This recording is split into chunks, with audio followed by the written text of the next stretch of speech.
ఓం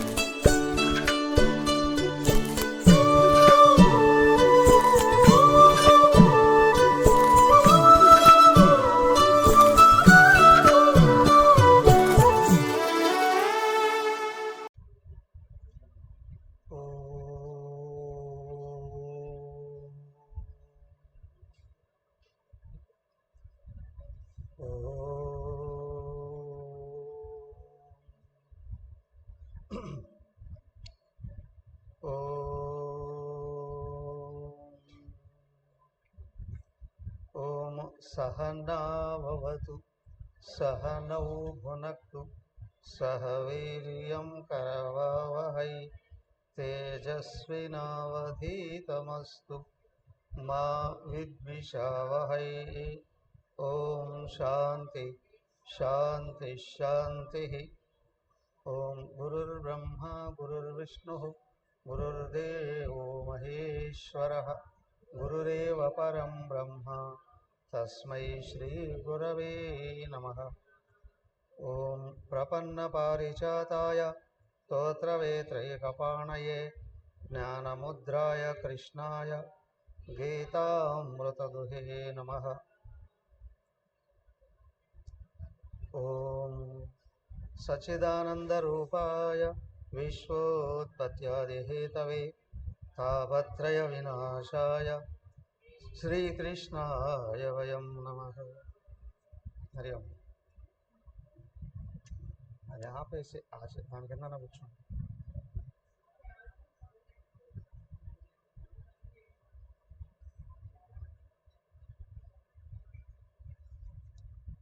హరి ఓం.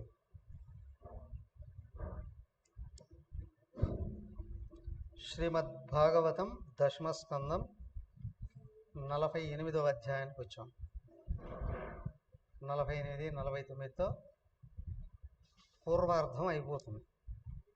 తర్వాత ఉత్తరార్ధం ఆయన కృష్ణ భగవానుడి యొక్క వివాహాలు, దిగ్విజయ యాత్ర రెండు ఉత్తరార్ధంలో ఉంటాయి. చూడండి 48వ అధ్యాయం చదవండి కొంచెం. శ్రీశుక ఉవాచ అథ విజ్ఞాయ భగవన్ సర్వాత్మా సర్వదర్శనః సైరంద్రియా కామతప్తాయాః ప్రియమిచ్చన్ గృహం యయౌ మహారూపస్కరాః కామా ముక్తాదామపతాకాభిః వితాశయనాసనైః ధూపైః సురభిర్విద్ధీపైః గృహం తమాయాంతమవేక్ష శాసనాత్ సద్య సముత్థాయ హి జాత సంభ్రమాః యదోపసంగమ్య సఖీభిరచ్యుతం సభాజమామాస సదాసనాదిభిః. ఇంకో రెండు. యదా హి భూతేషు చరాచరేషు మహ్యాదయో యోని శుభాంతి నానా. సారీ,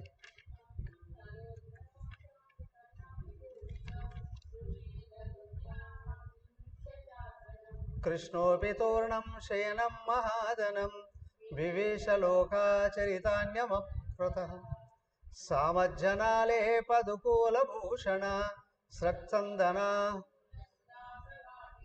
ప్రసాదితాత్మోపసహార మాధవం సవ్రీడలీలోత్స్మిత విభ్రమేక్షితై. ఓకే, అయితే భగవంతుడు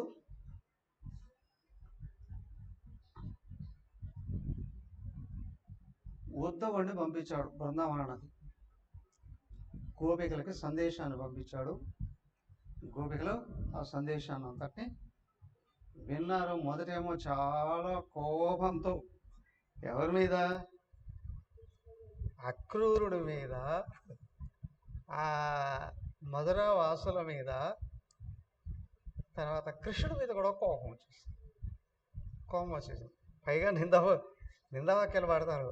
మధుర వాసులందరూ బాగున్నారా, మా కృష్ణయ్య చుట్టూ వాళ్ళే ఉన్నారా అని నిందాపూర్వకంగా మాట్లాడతారు. అంటే లోపల ఉన్న అమితమైనటువంటి, అనన్యమైనటువంటి, అపరిమితమైనటువంటి ప్రేమ ఒక మాటలో వాళ్ళందరికీ కృష్ణుడి మీద తప్ప ఇంకెవరి మీద దృష్టి లేదు. కృష్ణుడు అక్కడే వాళ్ళ మనసులో ఉన్నాడు. దానితో మాట్లాడారండి, అయిపోయింది. అయిన తర్వాత ఈయన ఎందుకు వచ్చాడు అనేటువంటి విషయం నెమ్మదిగా అడగడం మొదలుపెట్టారు.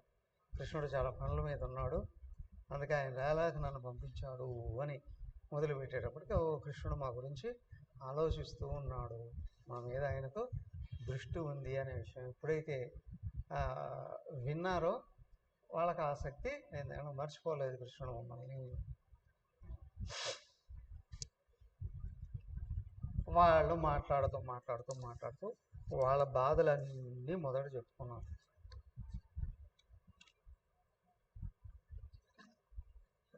ఉద్ధవుడు విన్నాడు. విన్న తర్వాత కృష్ణుడు ఇచ్చిన సందేశం ఏంటో ఆయన కూడా విపులంగా తెలియపరచడం ఏంటంటే, ఒకసారి భక్తుడు భగవంతుడిని నమ్మి ఆయన్ని అనుసరిస్తున్నాడు అని అంటే, వినిపిస్తుందా క్లియర్గా? సరిగ్గా వినిపించట్లేదా? కొంచెం రైస్ చేయండి కొద్దిగా, నాకు కూడా వినిపించాలి కదా, తెలుస్తుంది కదా. ఆ వైర్లు కింద పడేయండి, దాని మీద వైర్లు కింద వేసేయండి. ఈ ఎర్ర వైర్ ఎన్నో నెంబర్లో ఉందో దాన్ని కొంచెంగా తిప్పండి, రైట్ సైడ్కి, రైట్ తిప్పండి. హరి ఓం, ఇంకొంచెం తిప్పయ్యా. హరి ఓం, దా.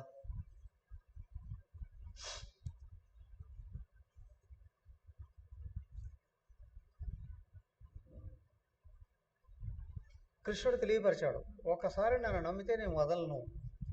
ఏమండి మరి భక్తుడు వదిలేస్తే ఎవడు ఏం చేయలేడు, అవునా? దానికి ఇక్కడ ఏంటంటే, కొంతమందికి పరిపూర్ణ వివేక వైరాగ్యాలు వస్తాయి, అత్యంత తొందరగా తరించిపోతారు. కొంతమందికి సమాజం మీద కూడా ప్రేమ ఉంటుంది, తరించిన తర్వాత ఎనికి తిరిగారు అని అంటే సమాజాన్ని అంతటి తరింపు చేయిస్తూ ఉంటారు. వాళ్ళే మన గురు పరంపర.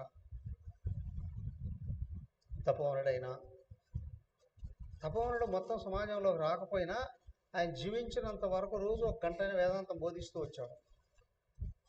మరి గురుదేవుల జీవించినంత వరకు సమాజంలోనే తిరిగారు.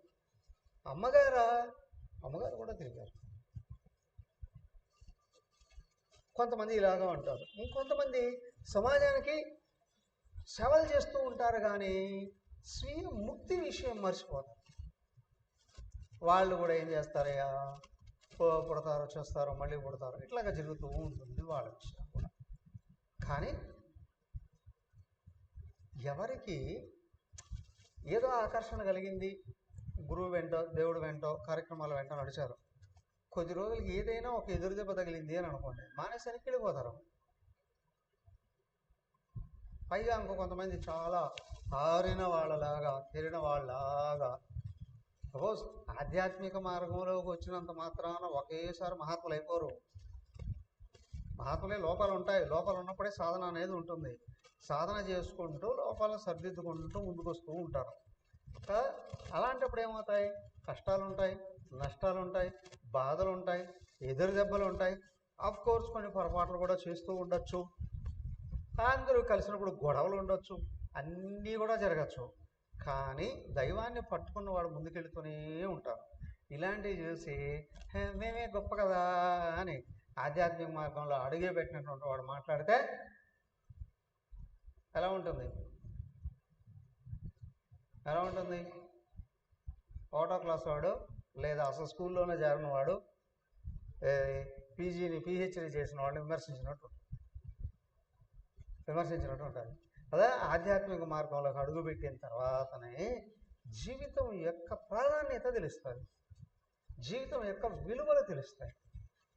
పైగా ముందుకు వెళ్ళాలి అనంటే, ప్రపంచంలో పనిచేయాలి, సంపాదించుకోవాలి అంటే కష్టమే. కానీ లోపల ఆధ్యాత్మికంగా అడ్డంకులని తొలగించుకుంటూ ముందుకెళ్ళాలంటే ఇంకా కష్టమే. రెండింటినీ సాధించుకుంటూ ముందుకు వెళుతూ ఉంటున్న వాడు ఉన్నాడే, ఇప్పుడు స్లోగా ఎదుగుతూ వస్తాడు. ఆ ఎదుగుదల వాళ్ళకి తెలుస్తుంది. సో నిదానంగా సమాజానికి కూడా అర్థమవుతుంది ఎదుగుతున్నారా లేదా అనేటువంటి విషయం. లేదా ముందుకెళ్తూ ఉంటారు. కానీ లోపల దైవాన్ని పట్టుకున్నవాడు ఉన్నాడే, ఎన్ని కష్టాలు వచ్చినా దాటేసి వెళ్ళిపోతాడు. కానీ గురువుని దైవాన్ని పట్టుకోని వాడు ఉన్నాడే, వాడికి శాస్త్రం విలువ కూడా తెలియదు. లక్ష్యం దైవం, మార్గనిర్దేశం చేసేది గురువు. ఆయన శాస్త్రాన్ని చూపించు చేస్తూనే ఉంటాడు. సో ఇలాగా లక్ష్యం ఉండాలి. మొదట మార్గాన్ని చూపించే గురువు ఏందో నమ్మకం ఉండాలి. అదే శ్రద్ధ అని చెప్పింది శాస్త్ర గురు వేదాంత వాక్యాదిషు విశ్వాస. ఇవన్నీ ఉన్నప్పుడు ఆటంకాలు, కష్టాలు, నష్టాలు ఎక్కడి నుంచి వస్తూ ఉన్నాయి తెలుస్తుంది. బయట నుండి వస్తున్నాయా, లోపల నుండి వస్తున్నాయా? ఎక్కడి నుండి వస్తాయి? మొన్న ఎవరో ఇద్దరు ఒక చోట నుంచి ఒక బ్రహ్మచారులుగా వచ్చారు. ముందు వచ్చారు, కొంచెం నేర్చుకున్నాను, బ్రహ్మచారులుగా వెళ్ళారు. అవుండి మళ్ళీ తిరిగి వచ్చేసి, ఏమండి ఏమైంది అంటే, ఏం లేదు మాకు అర్థమైంది. ఏమని? మేము ఎవరి కింద పని చేయలేము అని. మాయలో దూరేశారు, మీ మనసు కింద మీరు పనిచేస్తున్నారు ఇప్పుడు. అవునా? నేను దైవం కింద ఉండాలి అని అనుకునేటట్లయితే అసలు నాకు పరిమితులు కలిగించేది ఏంటా అనే విషయం అర్థమవుతుంది. ఏమిటి మనిషికి పరిమితులు కలిగించేది? మన అజ్ఞానమే. అవునా? అయ్యా ఏదో పని చేస్తున్నావు, కష్టం వచ్చింది అని అంటే ఏమని? కష్టం బయట నుంచి వస్తుందా, లోపల నుంచి వస్తుందా?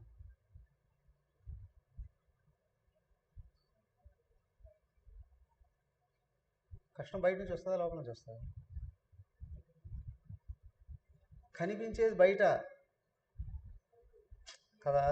100 మంది పిల్లలు పరీక్షలు రాశారు, దాంట్లో ఒకడు సులభంగా ఉంది పేపరు అన్నాడు, ఇంకొకటి వచ్చేది అబ్బా భయంకరంగా ఉంది అన్నాడు. తేడా పేపర్లో ఉందా, ఈళ్ళల్లో ఉందా? బాగా చదివిన వాడికి పేపర్ సులభంగా ఉంది అని అనిపిస్తుంది, కొంచెం కొంచెం చదివిన వాడికి కొంచెం కొంచెం సులభం అనిపిస్తుంది. అవునా? అస్సలు చదవని వాడికి భయంకరంగా అనిపిస్తుంది, భయంకరంగా అనిపిస్తుంది కదా. కాబట్టి నిజంగా కష్టం బయట లోపల? లోపలే, లోపలే కష్టాలు అన్నీ.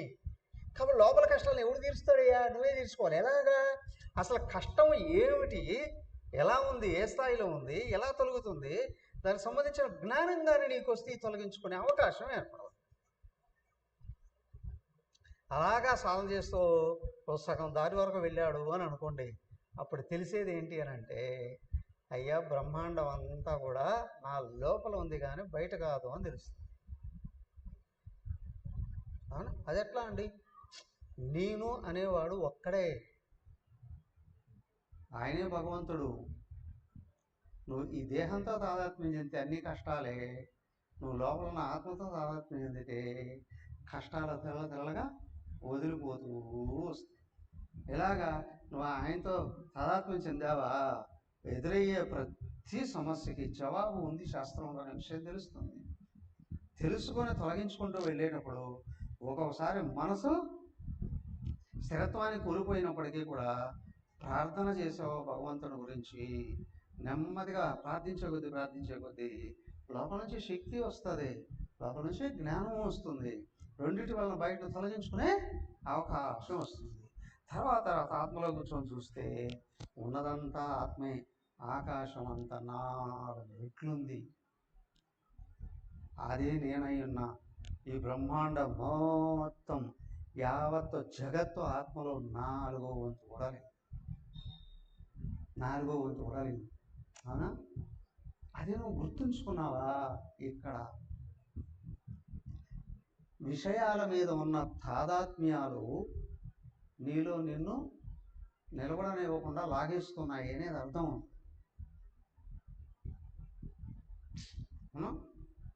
వాళ్ళ పిల్లలు చాలా గొప్పవాళ్ళు అయ్యారండి. కారణం ఏంటి? పిల్లలు గొప్పవాళ్ళైనా పిల్లల్ని అలాగా తల్లిదండ్రులు తీర్చిదిద్దారనా? ఏది కారణం? పిల్లలు గొప్పవాళ్ళ, తల్లిదండ్రులు తీర్చిదిద్దారు? పిల్లల్లో కూడా ఉండాలి, పుట్టుకతోనే కొన్ని సద్గుణాలు ఉండాలి. దాని తర్వాత తల్లిదండ్రులు కానీ సరైనటువంటి శిక్షణ కానీ ఇవ్వకపోతే ఉన్న మంచి గుణాలు కూడా జారిపోతాయి, ఖచ్చితంగా జారిపోతాయి. కానీ తల్లిదండ్రుల శిక్షణ ఏదైతే ఉందో, వీళ్ళ నిఘా ఎంత ఎక్కువగా ఉందో, పిల్లలలో ఏమాత్రం చిన్న దురలవాట్లు వచ్చినా, బలహీనతలు వచ్చినా వెంటనే సరిదిద్దే అవకాశాలు ఉంటాయి. కానీ అది కాకుండా కేవలం పిల్లల మీద మమకారం ఏముంది అని అనుకోండి, దానే తాదాత్మ్యం అని అన్నారు. అమితమైన తాదాత్మ్యం, అజ్ఞానంతో కూడిన తాదాత్మ్యం ఉంది. పిల్లలు మీ దగ్గరే ఉండొచ్చు, కానీ పిల్లలు ఎదగలేరు, ఎక్కువగా వాళ్ళ దూరంగా విస్తరించలేరు. వాళ్ళు ఎక్కడికి మిమ్మల్ని వదిలి వాళ్ళు ఎక్కడికే వెళ్ళలేరు. మీరు బతికినంత వరకు వాళ్ళని పోషించాల్సింది వస్తుంది, కానీ వాళ్ళు మీకు సపోర్ట్గా కానీ, వాళ్ళు మీకు గొప్పతనాన్ని తీసుకొచ్చేటట్లుగా కానీ తయారు కాలేరు కదా. కాబట్టి ఏమిటి అంటే, ఆ పిల్లల్ని పెంపొందింపజేయడంలో తల్లిదండ్రుల బాధ్యత ఎలాగో, లోపల ఉన్న మనోబుద్ధుల్ని సరిదిద్దడంలో సాధకుడి బాధ్యత కూడా అంతకంటే ఎక్కువగా ఉంటుంది. కాబట్టి బుద్ధితో జ్ఞానాన్ని నేర్చుకోవాలి. అలాగే కర్మ భక్తితో దేహ మనస్సును సరిదిద్దుకోవాలి, మనసును ఉపశాంతి చేసుకోవాలి. ఆ తర్వాత పాటించేటువంటి గట్టి నియమంతో తత్వం వైపు నడవాలి. అది ఎక్కడో కాదు ఉన్నది, లోపలే నీ స్వరూపమే అయి ఉంది. నీ స్వరూపమే అయింది. దానికి ఏం చెప్తున్నాడు? ఓ గోపికలారా, అంతటా వ్యాపించి ఉన్నది నేనే. ఈ సృష్టి యావత్తు తయారు చేసింది నేనే. ఈ సృష్టిలో ప్రతి జీవరాశిని తయారు చేసింది నేనే. ప్రతి జీవరాశిలో ఉన్నది కూడా నేను. ఒక్క మాటలో నాకంటే అన్యంగా ఏమీ లేదు. మీరు ఏదో ప్రారంభంలో ఒక రూపము, ఒక నామము, ఒక దివ్యత్వం ఆశ్రయిస్తూ ఉన్నారు. కానీ రాను ఏంటంటే, ఉన్న యావత్తు ఆయనే అని అనుకో. పైకి కనిపించే ఏ విషయాల వెంట పడకుండా ఉండవు. నీలో నువ్వు స్థిరపడవు. నీలో నిన్ను నువ్వు ఆయనగా గుర్తిస్తావు. ఇదే పరాకాష్ట గోపికలకు అందించేశాడు. ఆయన చెప్పాల్సింది చెప్పేశాడు. కానీ కృష్ణుడు మళ్ళీ బృందావనానికి రాలేదు. మళ్ళీ బృందావనానికి ఆయన అసలే రాలేదు. కానీ ఒకసారి బృందావనానికి రాకుండా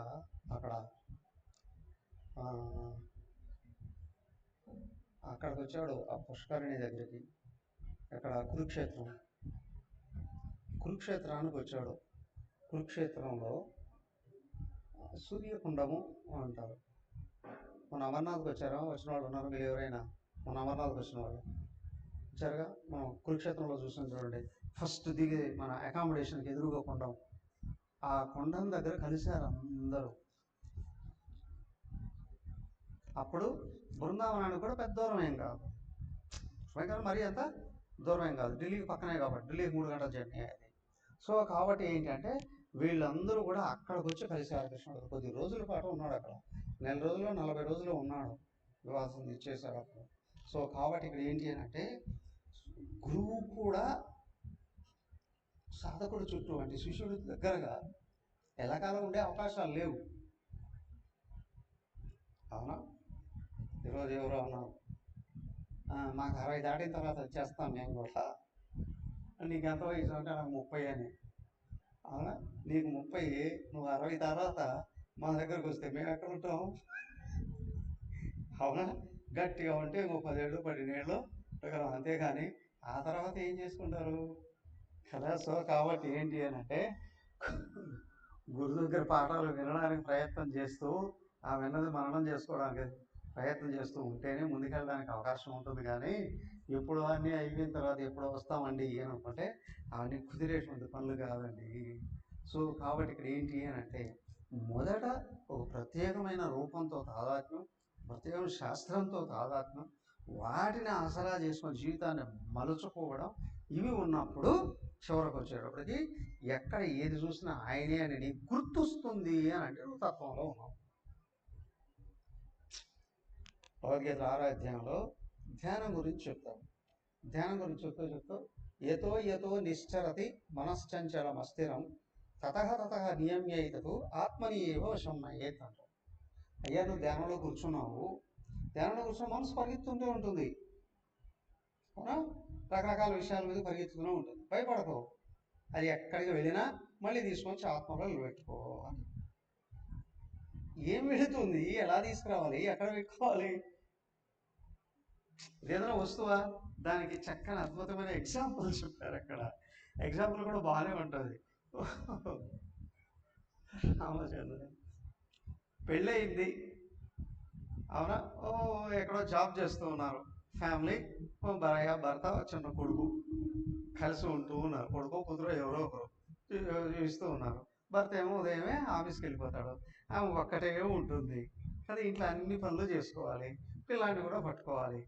ఏం చేసి పిల్లాడిని సంకలేసుకుని అన్ని పనులు ఎలా చేసుకుంటారు? కష్టం అవుతుందిగా. మరి ఏం చేయాలి?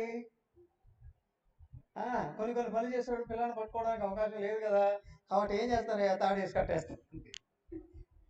లేదు, ఇంట్లో ఉండే పనులు చేసుకుంటూ ఉన్నారు అనుకోండి, వదిలిపెట్టి ఏం చేస్తాడు? వాడు ఎక్కడికి వెళ్ళిపోతుంటాడు. వెళ్ళిపోతుంటే ఏం చేయాలి? మళ్ళీ తీసుకొచ్చి పెట్టుకో. వాడు పోతూనే ఉంటాడు, మళ్ళీ తీసుకొచ్చి కూర్చోబెట్టు. ఎంతసేపు అండి? పట్టుద్దా ఎంతవరకు? అవునా? ఓ సంవత్సరము 2 ఏళ్ళు అయితే వాడు నడిచి పనులు చేసుకొని స్కూల్కి వెళ్ళే అవకాశం వస్తుంది కదా.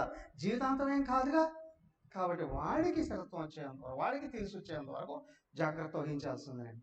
అలాగే ఇక్కడ కూడా ఏంటంటే, ధ్యానంలో కూర్చున్నామంటే వెంటనే నిలబడుతుందా? లేదు. దానికి స్థిరత్వం వచ్చేంత వరకు అది ఎక్కడికైనా మళ్ళీ తీసుకొచ్చి ధ్యానంలో ఉంచుకో, తత్వం దగ్గర ఉంచుకోవాలి. ఎలా అండి నేను గుర్తించేది? ఏం లేదు. ప్రారంభంలో అయితే ఓ రూపం కదా, నువ్వు రూపం, నామం, రూపం, రూపాన్ని చూస్తూ నామం చెప్తూ ఉన్నావు, ఏదో వేరే విషయాలు గుర్తొచ్చాయి. ఏం చేయాలి ఇప్పుడు? అది పక్కకి వెళ్ళింది, అది అర్థం అంట. మళ్ళీ ఏం చేయాలి? మళ్ళీ నామం అందుకో, మళ్ళీ రూపాన్ని చూడు. అది పోతుంది, నువ్వు తీసుకొచ్చి పెడుతున్నావు. ప్రారంభం. ఆ తర్వాత ఏంటంటే, ఉత్తమ నిరాకార సాధన చేసేటప్పుడు ఏంటి అని అంటే, మనసు నిలబడాలి అంటే అది ఎక్కడికి వెళ్ళినా ఆ పదార్థం ఆయనే అనుకో. ఎవరిని గుర్తు చేసుకున్నా నీ మనసుకు ఎవరైనా గుర్తురాని ఆ వ్యక్తి కూడా ఆయనే అనుకో. అవునా? నీకు ఏ వస్తువు అయినా గుర్తురానే, అది కూడా ఆయనే అనుకో. భగవంతుని గుర్తు చేసుకుంటున్నావుగా, గుర్తు చేసుకుంటున్నావుగా. ఆ తర్వాత ఇంకేమవుతుందండి? నేను ఆయన అయ్యున్నా, నేను ఆత్మ అయ్యున్నా కదా. ఇప్పుడు ఏం చేయాలి? అది పోతూ ఉంది, నేను నువ్వు గుర్తు చేసుకో, అయిపోతుంది. ఇప్పుడు అన్ని విషయాలు ఆయనే అని అనుకోవడం కూడా కొంచెం కష్టమే. మంచి వాళ్ళందరూ భగవంతుడు అనుకోవచ్చు, కానీ దుర్మార్గులు, మరి కష్టాలు కలిగించే వాళ్ళందరూ కూడా భగవంతుడు అనుకోవడానికి కొంచెం కష్టంగా ఉంటుంది కదా. కొంచెం కష్టంగా ఉంటుంది కదా. ఉత్తమమైన రూపాలు ఉన్నాయి, దేవుడు అని అనుకోవచ్చు. అధమమైన మలినమైన రూపాలు ఉన్నాయి, దేవుడు అనుకోవడం కొంచెం కష్టంగా ఉంటుంది. అవును. ఎందుకు? నిజం తెలిసేంత వరకు, నిజం తెలిసిన తర్వాత అన్ని విషయాన్ని రియలైజ్ అవుతాం. కానీ అంతవరకు ఏంటి అంటే, నేను దేహానికి అన్యంగా ఆత్మగా ఉన్నాను, ఉన్నాను. మొదట శాస్త్రాల ద్వారా అర్థం చేసుకో. నేను నువ్వు గుర్తు చేసుకున్నావా, థాట్ పడిపోతుంది. ఏతో నిశ్చలతి, ఎక్కడికెక్కడికి వెళ్తూ ఉంది మనసు. మన చంచలం, అస్థిరం. అది మనం నిలబడమన్న చోట నిలబడదు. ఎక్కడికి వెళ్తుంది? ఎక్కడా నిలబడదు, పోతూనే ఉంటుంది. కానీ నిన్ను నువ్వు గుర్తు చేసుకున్నావా ఆత్మ అని చెప్పి ఆలోచన పడిపోతుంది.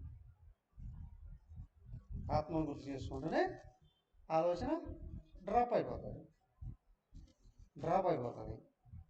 అది చేసుకోవడం పెంచగలిగేటట్లయితే వ్యక్తికి ఇంకా తిరగలేదు. అది నేర్పిస్తున్నాడు ఈయన భగవంతుడు గోపికలకు అందరికీ. అది పట్టుకున్నారు వాళ్ళు. ఉద్ధవుడి ద్వారాగా మధ్యవర్తిగానే సందేశం ఉంచాక. ఇక్కడ విచిత్రం ఏంటంటే, ఆయనే పోయి చెప్పుండొచ్చు కదా అండి. ఒకటి, ఇంకా ఆ దేహానికి అక్కడ ప్రారంభం లేదు. ఆయన భగవంతుడు కదండి, కల్పించుకోకూడదా? అయితే ఎవరి మీద అయితే ఇష్టం అనేది ఉంది, ఇప్పుడు గురు రూపం కావచ్చు, ఆయన భగవంతుడు, కానీ రూపంగా కనిపించాడంటే లేక భగవంతుడు సర్వవ్యాపకుడు అయినాడు. ఈయన భగవంతుడు కావచ్చు, గురువు కావచ్చు. ఈయన వచ్చి చెబితే మీరు నా నిజ రూపం మీద దృష్టి పెట్టుకోండి అని చెప్తే నువ్వు ఎదురుగా ఉండగా ఆ రూపం ఈ రూపం ఇంకెందుకయ్యా? అవునా కదా? ఇక ఆ రూపం ఈ రూపం ఎందుకయ్యా నువ్వే ఎదురుగా ఉండగా అక్కడ అన్నారుగా ఆ రాసలీల ఆడేటువంటి సందర్భంలో యమునా నది ఒడ్డున కదా. కాబట్టి మళ్ళీ ఆ అవకాశం ఇవ్వకూడదు. ఇక్కడ నిరాకార నిర్గుణ ఉపాసనలో పరాకాష్ఠ చూపించాలి. అందుకే ఆయన అలా అవునా, ఆయన రూపం దూరంగా ఉన్నప్పుడు ఆయన ప్రతినిధిగా వచ్చాడు. ఆయనలాగే కనిపిస్తున్నాడు. ఈయన మహాత్ముడే, జీవన్ముక్తుడే, మహానుభావుడే ఉద్ధవుడు. ఆయన చెప్తున్నాడు ఏమని, ఆయన ఎవరో కాదు మీరే అయి ఉన్నారు, మీరే అయి ఉన్నారు. ఆయన వస్తాడు కలుస్తాడు అని అంటున్నాడు, కానీ మీరు నిరంతరం శాంతంగా ఉండాలి అని అంటే, ఇక రాడు అంటే నిరాశకు లోనవుతాడు సాధకుడు. నిరాశకి లోనవుతాడు. అది రాకూడదు. వస్తాడన్నాడు, రానేలేదు ఆయన రాలేదు. యశోదమ్మ కూడా చూస్తూనే ఉందట, ఊరి బయట కూర్చొని చూస్తుందట. బ్రతికినంత వరకు కొన్నేళ్ల పాటు అన్నపానీయాలు వదిలేసి చూస్తూనే ఉందట. కానీ కృష్ణుడు రాలేదు మళ్ళీ. కానీ ఆయనకు అనుగ్రహం ఇచ్చాడట. అనుకుందట పెళ్లి చేయాలి అని. పెళ్ళిడికి వచ్చాడు కొడుకు, పెళ్లి చేయాలని. ఆమె ఉగ్రమాతగా పుట్టిందండి అని అంటారు. యశోదమ్మ ఉగ్రమాతగా పుట్టి మళ్ళీ ఆయన శ్రీనివాసుడిగా వస్తే వెంకటేశ్వరుడికి ఆయనకు వివాహం చేసిందండి. ఆ ఆత్మీయత అక్కడ కలిగింది. ఆమె సడన్గా ఎవడైనా అబ్బాయి కనిపిస్తే నా కొడుకు అని తీసుకెళ్ళి పెళ్లి చేసింది అన్నట్టు. ఏమని? కాబట్టి ఇక్కడ వ్యవహారం దేహంతో దేహానికి కాదు. స్థూల దేహం కేవలం రోబో లాంటిదే. మెమరీ లోపల ఉన్న సూక్ష్మదేహం, సంబంధాలన్నీ సూక్ష్మదేహంతోనే ఉంటాయి. చచ్చిపోయినప్పుడు కూడా స్థూలదేహం ఉంటుంది, కానీ దాంతో సంబంధాలు ఉండవు. ఏమి లేదు. అది దానికి బతికున్న శవం సచిన శవం అని అన్నారు. కానీ సంబంధాలన్నీ సూక్ష్మ శరీరంలో ఉంటాయి కదా. దాని తాలూకు గుర్తులు కారణ శరీరంలో ఉంటాయి. ఏరుకోవచ్చు వ్యవహారం చేసిందన. అలాగా ఈయన చెప్పాల్సిందంతా చెప్పేశాడు కదా. అనేక రోజులు, నెలల పాటు ఉన్నాడండి. కొన్ని నెలల పాటు ఉన్నాడండి ఆయన బృందావనంలో. చెప్పాల్సిందంతా చెప్పేసిన తర్వాత ఇక నేను వెళ్ళొస్తాను అని మళ్ళీ రాలేదు ఆయన. వెళ్ళిపోయాడు, మధురకు వెళ్ళిపోయాడండి. మధురకు వెళ్ళిపోయిన తర్వాత ఏమైంది, ఈయనకు అప్పుడు ప్రామిస్ చేశాడు మీ ఇంటికి వస్తాను అని కుబ్జకి. అక్రూరుడికి కూడా. అక్రూరుడు అడిగాడు మా ఇంటికి వెళ్దామని. ఆయనే కదా మధుర నుంచి బృందావనం నుంచి తీసుకెళ్ళింది.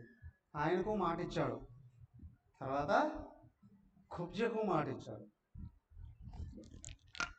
ఇప్పుడు వాళ్ళ ఇంట్లోకి వెళ్ళాలి. వాళ్ళు ఏం కోరుకుంటున్నారో అనుగ్రహించాలి కదా. వెళ్తూ ఉన్నాడు వాళ్ళ ఇంటికి. చూడండి 48 శ్రీ శుకవువాచ చదివాంగా. అహ విజ్ఞాయ భగవాన్ సర్వాత్మ సర్వదర్శన సైరంధ్రియ కామతప్తాయా ప్రియమిచ్చన్ గృహం యయౌ. హత విజ్ఞాయ భగవాన్ సర్వాత్మ సర్వదర్శన, అందరికీ ఆత్మ అయినవాడు, సర్వదర్శన అందరినీ చూసేవాడు. ఏమండి, దేవుడికి అన్నీ కనిపిస్తాయా? దేవుడికి అన్నీ కనిపిస్తాయా? విచిత్రం ఏంటి అంటే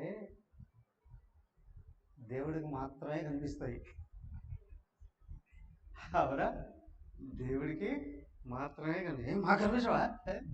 ఓకే, నీకు కనిపిస్తాయా? కనిపిస్తున్నాయి. నీకు కనిపిస్తే ఆయన కనిపించినట్టు. అదెట్లా? నేను అనేవాడు ఆయనే. నేను అనేవాడు ఆయన. ప్రపంచంలో ఎక్కడ ఎవడికి ఏ విషయం తెలిసింది అన్నా ఆయనకు తెలిసినట్లే. నువ్వు చేసేది నీకు తెలుస్తుంది అని అంటే ఆయన తెలిసినట్లే. ఒకవేళ నీకు తెలియకపోయినా ఆయన తెలిసినట్లే. అదేంటండి? శరీరం ఒక చోట, మనసు ఒక చోట మానవుడికి సహజం కదా. బాడీ ప్రజెంట్, మైండ్ ఆబ్సెంట్ అండి, చాలాసార్లు జరుగుతూ ఉంటాయి కదా. అప్పుడు లోపల అంతరాత్మ గుర్తిస్తుంది అది. కానీ ఇక్కడ జీవుడికి స్పృహలోకి రాకపోవచ్చు, కానీ ఆయనకు మాత్రం స్పృహలో ఉంటుందండి. ఎందుకు అంటే చూసేది ఆయన మాత్రమే కాబట్టి. అందుకే అన్నారు సర్వాత్మ, అందరికీ ఆత్మ ఆయనే, సర్వదర్శన, అన్నీ చూసేది ఆయనే. ఆయనకు వెంటనే గుర్తొచ్చింది ఏంటి, సైరేంద్రియ కామతత్వయ, ఆ కుబ్జ ఏమో కోరుకుంది తీర్చాలి, ప్రియమిచ్చని గృహం చేయవు, ఏం చేసింది, మా ఇంటికి రమ్మని పిలిచింది కదా. ఇప్పుడు ఏం చేశాడు ఆయన, మహార్హోహో ఉపస్కైరార్ఘ్యం కామోపయోప బృంహితం ముక్తాదామ పతాకాభి వితానశ అశన అనశనాయ ఆసనాయి. ఆయన నేరుగా ఏం చేశాడు, ఈ అక్రూరుణ్ణి తీసుకున్నాడు. అక్రూరుని కాదు, ఉద్ధవుడే తీసుకెళ్ళాడు. ఉద్ధవుడే తీసుకెళ్ళాడు ఎక్కడికి, కుబ్జ ఇంటికి. కుబ్జ ఇంటికి నేరుగా వెళ్ళిపోయాడు ఆయన, చెప్పలేదు, తీరే వెళ్ళిపోయాడు. ఉద్ధవుడు తీసుకొని అక్కడికి వెళ్ళిపోయాడు. వీళ్ళిద్దరు ట్విన్స్ లాగా అనిపిస్తున్నారు, ఉద్ధవుడు శ్రీకృష్ణుడు. నేరుగా వెళ్ళిపోయాడు. వెళ్ళేటప్పటికి అక్కడ వెళ్ళేవాళ్ళు చెప్పారు, కుబ్జ ఇల్లు కూడా చాలా పెద్దదట, చాలా గొప్ప భవనం అట, చాలా చక్కగా వర్ణిస్తున్నారు. అక్కడ ఎలా ఉంది అంటే మహారాజు భవనం లాగా ఉందట. అవునా, మహారాజు లేనటువంటి వాళ్ళకు కూడా ఒక్కొక్కసారి గొప్ప భవనాలు ఉంటాయి, ఉండవు. కానీ సినిమా యాక్టర్లకి,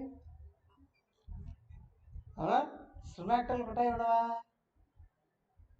ఉంటాయి ఉండవా? ఏమయ్యా, లోకపోచుడు మహాత్ముడు అయినటువంటి వాడు కూడా పర్ణశాలలో బతకచ్చు కదా. ఒక్కోసారి మహారాజులు కూడా వాళ్ళ తాతల తరాలలో వస్తున్నటువంటి భవనాల్లో జీవించవచ్చు. కానీ ఈ సినిమా యాక్టర్లు, ఆ యాక్టర్లు ఉంటారు కదా, వాళ్ళు ఏం చేస్తారు, వచ్చిన డబ్బులంతా అట్లాగే ఇళ్లకో వాహనాలకో అలంకరణలకే ఎక్కువగా ఉపయోగిస్తారండి కదా. అలాగే ఇక్కడ కుబ్జి కూడా ఏంటి, ఒక విధంగా పెర్ఫ్యూమ్స్ అంతా ఉండేటువంటిది కదా అక్కడ. ఆయనకి ఎవరికి, కంసుడికి పెర్ఫ్యూమ్స్ అంతా ఉండింది కదా. అలాగే ఎంత సంపాదించిందో, ఎక్కడ సంపాదించిందో, ఈ మధ్యలో సంపాదించిందో, అప్పుడు సంపాదించిందో, కానీ చాలా గొప్ప పెద్ద భవనమే ఉంది.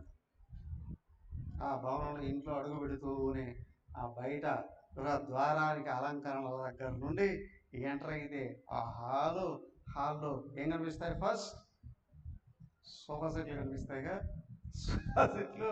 ఆ తర్వాత జనరల్గా ఎప్పుడైతే టీవీలు ఇవి కనిపిస్తాయి కదా, అలంకరణలు అన్నీ చూస్తుంటే చాలా చాలా చాలా అందంగా అలంకరించి ఉందట ఇల్లంతా. ఈయన వచ్చాడు అని అడుగుపెట్టాడు ఇంట్లోకి, ఎగురు దూకింది కుర్చీలో కూర్చోనుండి, ఎగురు దూకి తన సంభ్రమం, ఆశ్చర్యం ఏమని, ఈయన భగవంతుడు చూడండి అక్కడ ఒక ఏమనాలి, నాట్యకర్త అనాలా, లేకపోతే మహారాజుకు సేవకురాలు అనాలా, ఏమైనా అననియండి కదా, ఒక సెలబ్రిటీ అని ఏమంటారు, ఏమైనా అన్నాయండి. కానీ ఈయన భగవంతుడు అని అప్పుడే గుర్తించింది. ఇప్పుడు యాక్టర్స్ చాలా మంది ఉంటారు కదా, వచ్చిన డబ్బులన్నీ కేవలం తనను అలంకరించుకొని నాశనం చేసుకోవడానికి ఉపయోగించే వాళ్ళు ఉంటారు కదా. ఇంకొంతమంది కొన్ని ట్రస్ట్లు స్టార్టింగ్లోనే ట్రస్ట్లో అరేంజ్ చేసుకుంటారు.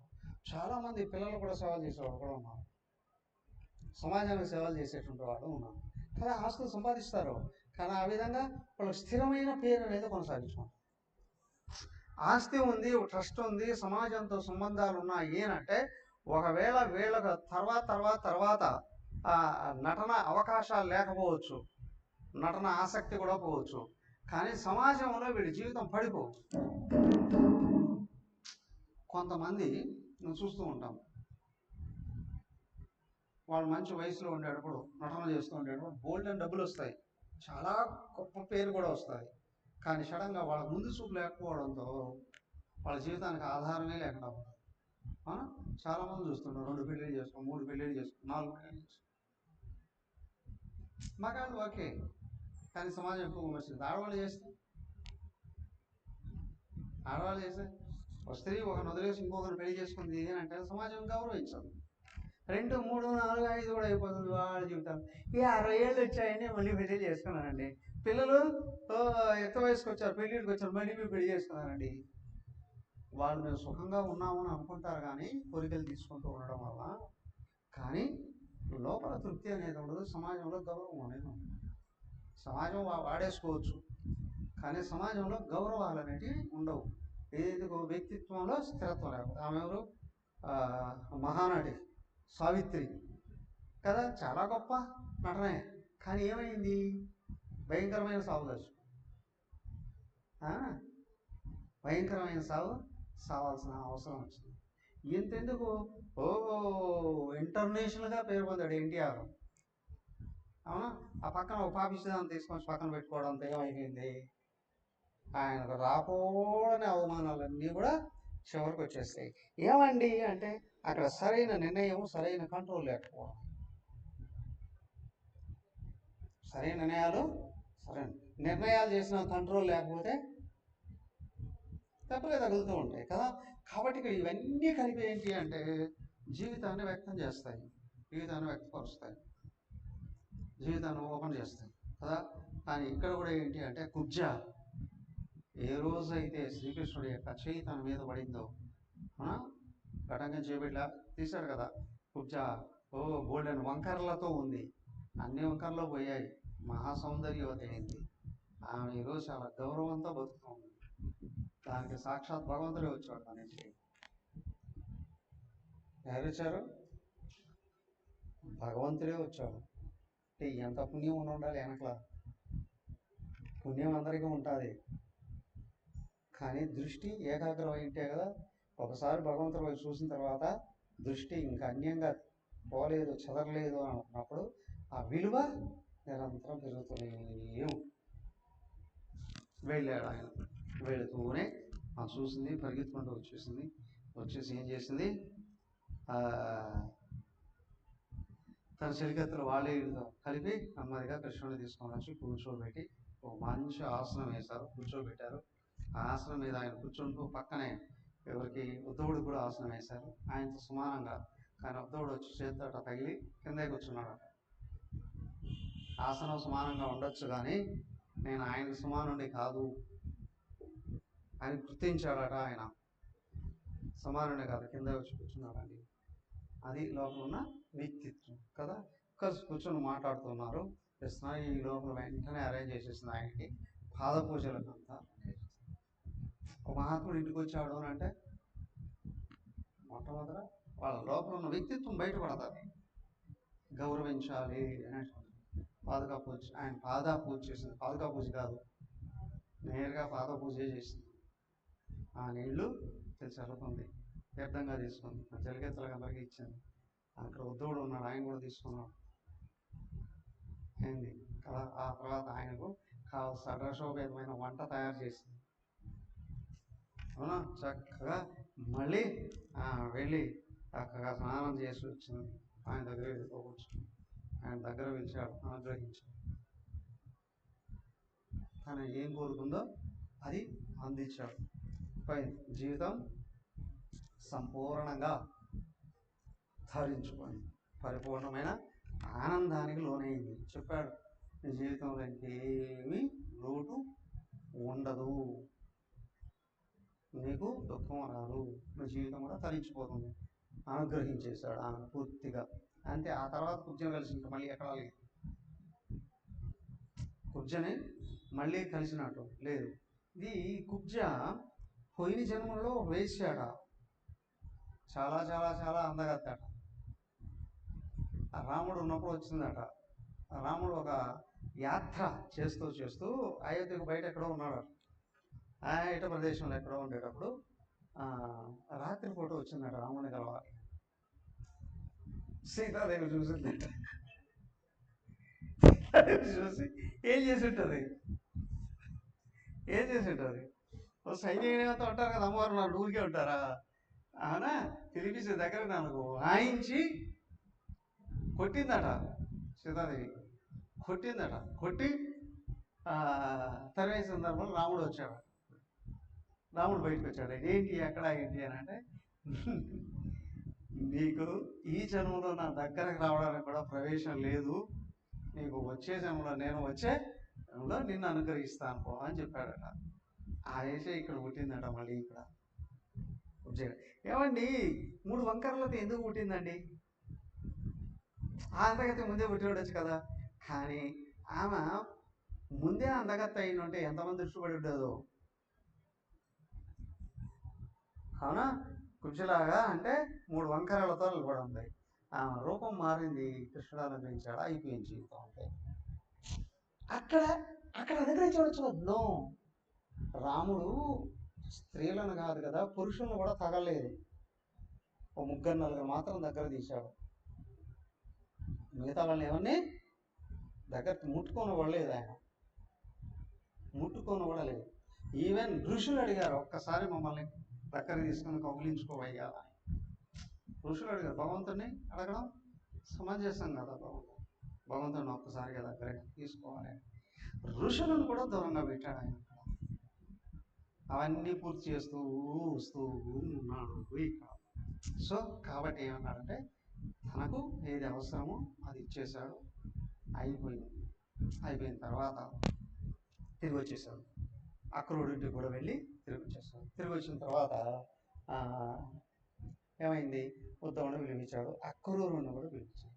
అక్రూరుడు ఇంటికి వెళ్ళాడుగా, అక్రూరుడిని పిలిపించి మాట్లాడితే ఏంటి అంటే, ఉద్ధవుడు కూడా ఉన్నాడు అక్కడే. కానీ అక్రూరా, నువ్వు పని చెప్తున్నాను, నువ్వు చేయాలి. ఏమిటి? ఏం లేదు, అక్కడ నా భక్తులు, అక్కడ హస్తినాపురంలో మా మేనత్త వాళ్ళ పిల్లలు చాలా నిరాదరణకు గురవుతున్నారు. పెద్ద తండ్రి అయినప్పుడే కూడా ధృతరాష్ట్రుడు కళ్ళు కనిపించవు, వాడికి మనసు నిలకడలేదు. అవును, అందుచేత దుర్మార్గులైనటువంటి వాళ్ళు చుట్టూ ఉన్నారు. దుర్యోధనుడు, దుశ్శాసనుడు, శకుని, కర్ణుడు. వీళ్ళ మాటలకు తొలగి నిరంతరం పాండవులకి కష్టాలు కలిగిస్తూ ఉన్నారు. వాళ్ళు భరించలేని స్థితిలో ఉన్నారు. కానీ నేను వెళ్ళడానికి వీలు లేదు ఇప్పుడు. అవునా, ఈయన వెళితే ఎందుకు వచ్చాడు అని అంటారుగా. అవునా, శనగ వచ్చాడు, ఎందుకు వచ్చాడు అని అంటారుగా కదా. కారణం కనిపిస్తుంది కదా. ఎందుకు అంటే, నువ్వు వెళ్ళి వాళ్ళని ఓదార్చి రావాలయ్యా, వాళ్ళ క్షేమ సమాచారాలు కనుక్కొని రావాలి అని అంటాడు. సరే అంటాడు ఆయన. మొత్తం చెప్పాల్సిందంతా చెప్పేసి, ఎవరికి? అక్రూరుడికి చెప్పాల్సిందంతా చెప్తాడు. చెప్పి ఆయన పంపిస్తారు. ఏం చెప్పాడు చూడండి, 49వ అధ్యాయం.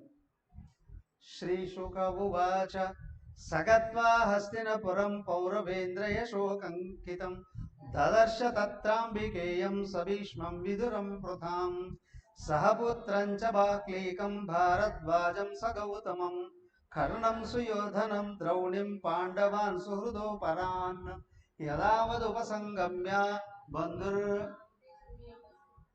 సంపృష్టస్తై సుహృద్వార్తాం స్వయం చాపృచ్ఛదవ్యయం ఉవాచ కతిచిన్మాసాన్ రాజ్ఞో వృత్తవివిత్సయా దుష్ప్రజస్యాల్పసాదస్య కలచ్చందానువర్తినః తేజవోజో బలం వీర్యం ప్రశ్రయాంతిశ్చ సద్గుణాన్ ప్రజానురాగం పార్థేషు న సహద్విశ్చి. ఓకే, ఏమైంది? శుకుడు చెప్తున్నాడు. మళ్ళీ ఎవరికి చెప్తున్నాడు? శుకుడు పరీక్ష మహారాజు చెప్తున్నాడు. ఏమని? సగత్వ హస్తినాపురం పౌరవేంద్ర యశో అంకితం. అయ్యా, ఆ అక్రూరుడు ఏం చేశాడు? హస్తినాపురానికి వెళ్ళిపోయాడు. వెళ్ళిపోయిన తర్వాత ఆడ దదర్శ తత్ర అంబికేషు, అంబికాసుతుడు. ఎవరు? అంబాలిక. వాళ్ళ ముగ్గురులో అంబ లేదు. అంబాలిక. అంబికేషు అంటే అంబిక కొడుకు. ఎవరు? భీష్ముడే, సారీ ధృతరాష్ట్రుడు. అంబాలిక కొడుకు పాండురాజు.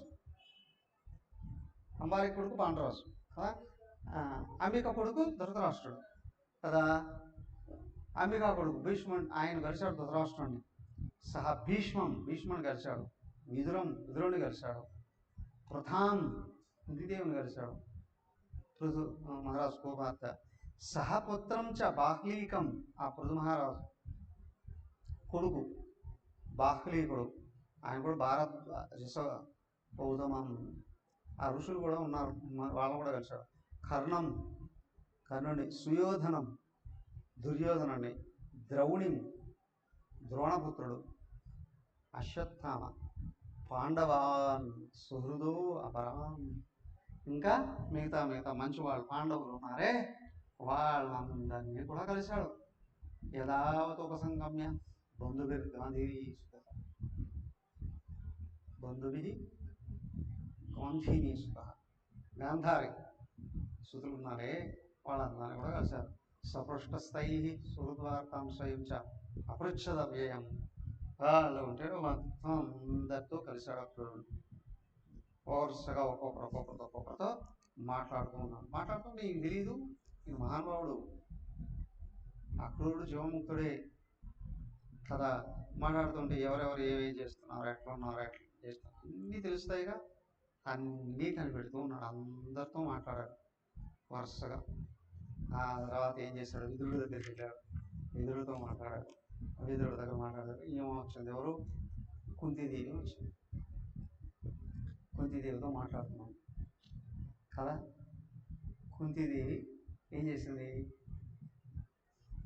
ఆమె అడిగింది, అయ్యా మా పుట్టింటి వాళ్ళు ఎవరు కదా, వాళ్ళకి నేను గుర్తున్నానా, నా గురించి, నా పిల్లల గురించి, అవునా, అనాథలైన నా పిల్లల గురించి ఎప్పుడైనా వాళ్ళు మాట్లాడుకున్నారా, అవునా, మేము ఇక్కడ కష్టాల్లో భయంకరమైనటువంటి జీవితంలో ఉన్నాము, ఈ విషయం వాళ్ళకి ఏమైనా తెలుస్తుందా, అవునా, మా మేనల్లుడు ఎవరు, శ్రీకృష్ణుడు, ఆయన ఎప్పుడైనా తలుసుకున్నాడా కదా, మా గురించి ఏమైనా గుర్తుందా, మా పిల్లల్ని కాపాడాలని ఏమైనా ఆలోచిస్తున్నాడా చెప్పాడు. అమ్మ నేను విషయం చెప్పాడుగా, ఇక ఆయన పంపిస్తేనే నేను వచ్చాను, ఆయన ఇచ్చిన సమాచారాన్ని కూడా వీళ్ళకి ఇస్తూ ఉన్నాను, అవునా, ఇచ్చాడు. సరే వాళ్ళు కదా చెప్పాల్సింది ఉందా, చెప్పేశారు, మాట్లాడేశారు. మీరేం భయపడకుండా ఆయన వస్తాడు, మిమ్మల్ని కాపాడతాడు, ఇక్కడ జరిగేదంతా కూడా ఆయనకు తెలుసు. కృష్ణుడు అక్రూరుడికి చెప్పేటప్పుడు బలరాముడు కూడా పక్కన పెట్టుకున్నాడట. బలరాముడు కూడా తెలియాలి కదా ఈ దుర్మార్గులు ఏం చేస్తున్నారు అనేటువంటి విషయం, అన్నీ తెలియాలిగా, అన్నీ ఆయన కూడా తెలిసినట్టే ఈయనగా చెప్పేశాడు. కాబట్టి ఈయన కూడా వచ్చి అక్కడ ఏం జరిగిందో అంతా చెప్పాడు. ఎవరు, అక్రూరుడు అన్నీ చెప్పాడు. చెప్తూ ఆయన చివరికి అందరినీ ఒకసారి కలవాలి కదా. ఇప్పుడు మహాత్ముడు ఊరికి వచ్చారు అని అంటే కలవాల్సిన వాళ్ళందరినీ కలిసిన ఒక మీటింగ్ అనేది ఖచ్చితంగా ఉంటుందిగా. అలాగే ప్రధానమంత్రి గారు వచ్చారు అన్నా, లేదా ముఖ్యమంత్రి గారు వచ్చారు అని అన్నా ఊరికే అటు వచ్చి ఇటు వెళ్ళిపోతాడా కదా, ఒక మీటింగ్, పబ్లిక్ మీటింగ్ ఉంటుందిగా. కాబట్టి వీళ్ళు ఏం చేశారు, అందరినీ కలిపి ఒక మీటింగ్, వీళ్ళ దర్బార్లో మీటింగ్ అరేంజ్ చేస్తారు. అప్పుడు ఈయన ఎందుకు వచ్చాడనే విషయం చెప్పాలి కదా. చెప్తూ దానికే కృష్ణుడి దూతగా వచ్చాడు. రాజులకు దూతగా వచ్చేటప్పుడు వాళ్ళకి ఇష్టం వచ్చినట్టు మాట్లాడచ్చు కదా. కోర్స్ ఆ రాజుల యొక్క స్వభావాన్ని బట్టి వ్యవహరించవచ్చు. ఇక్కడ భగవంతుడికే దూతగా వచ్చాడు. ఈయన మహానుభావుడు. సత్యం మాట్లాడాలా, అసత్యం మాట్లాడాలా, అవునా, నిజం మాట్లాడాలా, ఇచ్చకాలం మాట్లాడాలా, ఇచ్చకాలం మాట్లాడాలా, వాళ్ళకి ఇష్టమైనటువంటి మాటలు మాట్లాడాలి. నో, ఈయన సత్యం చెబుతున్నాడు. ఎదురు నిలబెట్టాడు. అక్కడే నిలబెట్టి ధృతరాష్ట్రుడి దగ్గర నుంచి అందరిని ఉతికి ఆరేశాడు. అక్రూరుడు నువ్వంటే అత్యంత గౌరవం కలిగి ఉన్నాడు ధృతరాష్ట్ర, మీ తమ్ముడు అకాల మరణం పొందాడు, వాళ్ళ పిల్లలు చిన్నపిల్లలు ఏంటి మళ్ళీ ఇచ్చి ఆశ్రయించారు, వాళ్ళని నీ పిల్లలను చూసినట్టు నువ్వు చూడట్లేదు, అవునా, వాళ్ళని అన్య దృష్టితో చూస్తున్నావు, వాళ్ళకు నువ్వు కష్టాలు కలిగిస్తున్నావు, నీ పిల్లలు కష్టాలు కలిగిస్తుంటే నువ్వు చూడనట్లే ఉంటూ ఉన్నావు. ఇదంతా అవును, వాళ్ళకు అండగా శ్రీకృష్ణుడు ఉన్నాడు చెప్పేశాడు. వాళ్ళకు అండగా కృష్ణ బలరాములు ఉన్నారు కదా, వాళ్ళు తెలుసుకున్నారంటే మిమ్మల్ని లేకుండా చేస్తారు. మీరు ఇప్పటి నుంచి జాగ్రత్తగా వ్యవహరించగలిగేటట్లయితే, నువ్వు ఏ విధంగా వ్యవహరిస్తే నీకు నీ కొడుకులకు మంచి జరుగుతుంది అంతా చెప్పాడు. చెప్పాల్సినంత చెప్పేశాడు. చెప్పిన తర్వాత వీడికి అప్పుడన్నా బుద్ధి రావాలి కదా. ఆయన అన్నాడు, ఏమని? అక్రూరా, నువ్వు చెప్పిందంతా నిజమే, నువ్వు చెప్పే మాటలు చాలా చాలా సత్యం, చాలా వినసొంపుగా ఉన్నాయి, కానీ నాకు అర్థం కావట్లే. అవునా?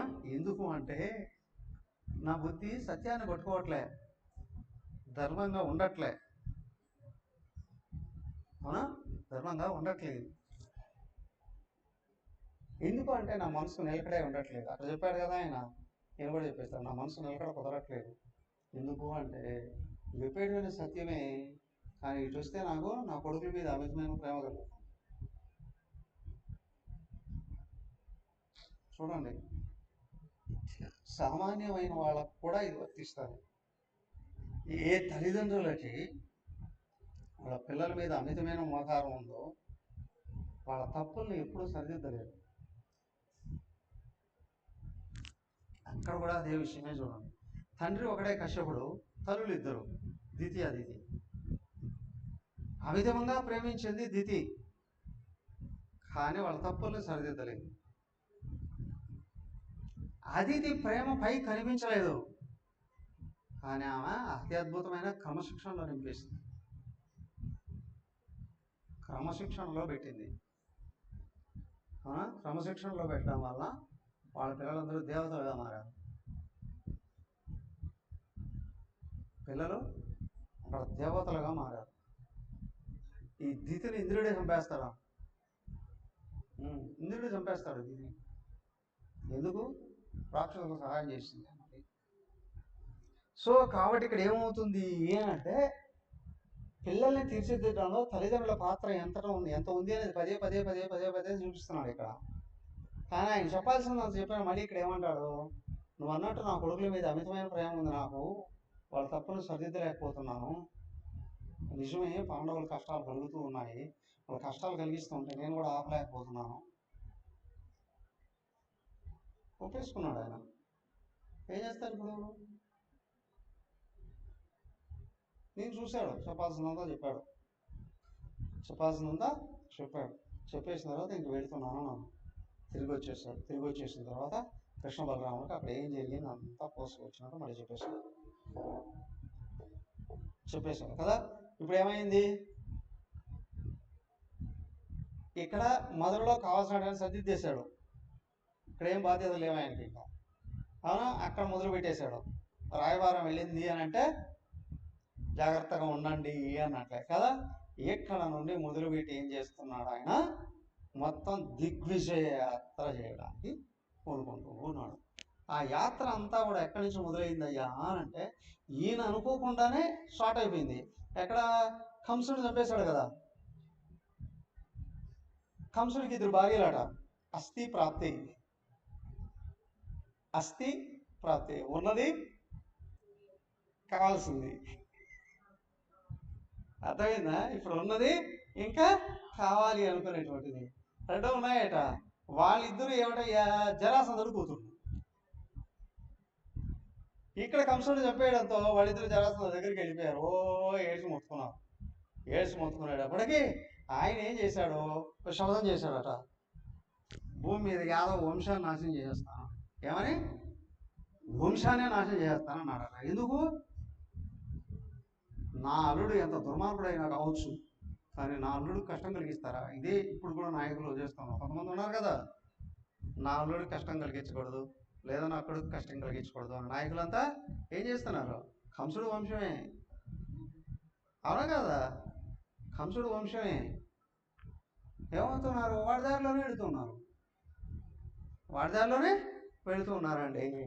సో కాబట్టి ఇప్పుడు శబ్దం చేశాడు ఏకంగా, కృష్ణ బలరామును బతికించిన ముందు బతికినవను. అంతేకాదు, అసలు భూమి మీద యాదవ వంశాన్ని నాశనం చేసేస్తాను. ఏం చేశాడయ్యా? రేపటి చూద్దాం. హరి ఓం. సర్వే భవంతు సుఖినః, సర్వే సంతు నిరామయాః, సర్వే భద్రాణి పశ్యంతు, మా కశ్చిద్ దుఃఖభాగ్ భవేత్. ఓం శాంతి శాంతి శాంతి. హరి ఓం శ్రీ గురుభ్యో నమ. హరి ఓం. హరి ఓం.